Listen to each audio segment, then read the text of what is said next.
बलिदान का महत्व। एक बार एक विमान में एक बहुत ही खूबसूरत महिला ने प्रवेश किया।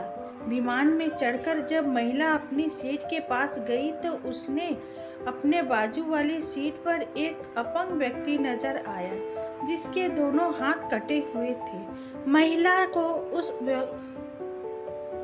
अपंग व्यक्ति को देखकर काफी घिन हुई।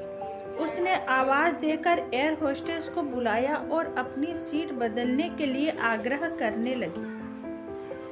एयर होस्टेस ने महिला से सीट बदलने का कारण पूछा तो महिला बोली, मैं ऐसे व्यक्ति के पास बैठकर सफर नहीं कर सकती जिसके दोनों हाथ नहीं हो। मैं इस व्यक्ति के प्रति सहज नहीं हूँ।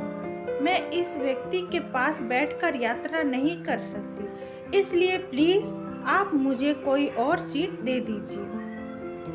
देखने में शांत और पढ़ी लिखी महिला के इस तरह के व्यवहार पर एयर होस्टेस अचंभित हुई। एयर होस्टेस ने चारों तरफ देखा लेकिन कोई भी सीट खाली नहीं थी। एयर होस्टेस ने महिला को कहीं भी सीट खाली न होने को कहा और साथ में ये भी आश्वासन दिया कि यात्रियों की सुविधा रखना पहला कार्य है, इसलिए वो कैप्टन से बात करने कुछ न कुछ हल जरूर निकलेगी। इतना कहकर एयर होस्टेस कैप्टन के पास चली गई। कुछ देर बाद एयर होस्टेस वापस आई और महिला के बोली, मैडम आपको हुई असुविधा के लिए मैं आपसे माफी चाहती हूँ, लेकिन फिलहाल इस पूरे विमान में एक ही सीट खाली है, वो कि बिजनेस क्लास की है।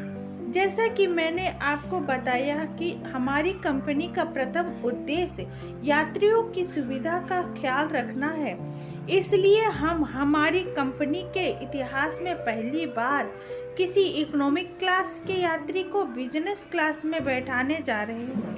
एयर होस्टेस की बात सुनकर महिला बहुत खुश हुई और धन्यवाद कहते हुए अपनी सीट से उठने लगी।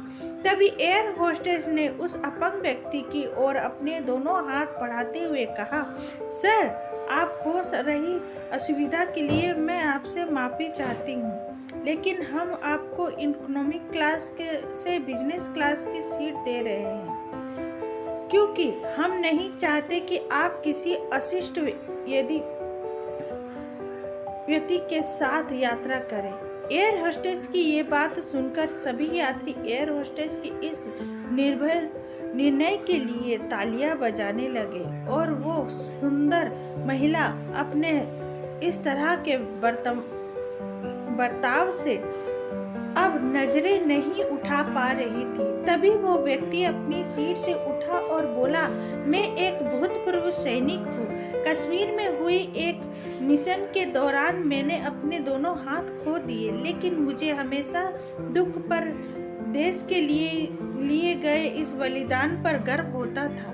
आज जब महिला यात्री की यह बात मैंने सुनी तो मैंने सोचा कि मैंने भी किन लोगों के लिए अपनी जान जोखिम में डाली और अपने हाथ खो दिए, लेकिन जब आप सभी से व्यवहार और सोच को देखा तो मुझे आप खुद पर गर्व महसूस हुआ। इतना कहकर वो यात्री बिजनेस क्लास में चला गया और वो महिला शर्म से पानी पानी। ये स्टोरी आप लोगों को अच्छी लगे तो कृपया लाइक शेयर सब्सक्राइब करना